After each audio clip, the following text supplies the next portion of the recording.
Good evening, Toiletarians. I am your host, Toilet Terry. Hope y'all had an amazing day today. You are watching Toilet Talk. Tonight's topic is the glory days. Now, I'm going to talk about my Grandma B's glory days because she's got some interesting stories that she's told me over the years. Back in her high school years, this guy named Charlie was the captain of the high school football team where she went to high school. One night before a game, he had done something that just really angered the team. I mean, really. They were angry at him and upset at him. And so, before the game, they got the biggest, most heavy-set guys on the football team to go and lift up his Volkswagen Bug and put it between two poles so he could not drive it forward nor backwards. And he couldn't. They just left him there after the game. Yeah. So then, 3 days later, on Monday, they came and they removed it from the spot. Since that night, the way he treated people changed. That was a saving instance for sure. The reason B was so close to the football team in high school was because she was a cheerleader. And the cheerleaders got really sick of all the football players acting like it was about them all the time.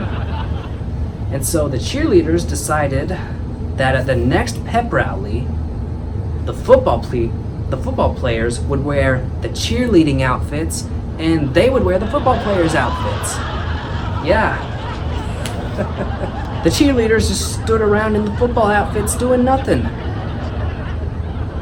while the football players were trying to come up with cheers. I tell you, they was never the same after that. They never acted snooty toward the cheerleaders again. The football uniforms looked okay on the girls, but on the guys, the wigs, the makeup, the skirts that didn't even fit them, especially the morbidly obese ones that were masquerading that for being strong and muscular. Yeah, that's messed up. I mean, that's nasty. They had all learned to respect one another that day. And from that point forward, everything changed. I mean, because come on. They had a great day that day and they all had lots of fun. Well, I mean, maybe the girls, but I don't know about them obese athletes now. Back in B's glory days, when her and her family moved to Alabama, the first school that she transferred into after that was the first school she had ever been to without a student council. Because, those schools were run by Alabama parents who, are married couples who were cousins and had kids with 11 toes, because Alabama is where that kind of thing is tolerated, for those of y'all who haven't seen the movie. So what was B's next course of action? She said to herself, just like in The Grinch, well, if this school doesn't have a student council, I'll start one. But I mean, her and her friends did the research, and I mean, they had elections and everything. It was a great way for her to make friends and for people to get to know each other. It was a great student council. It was very successful.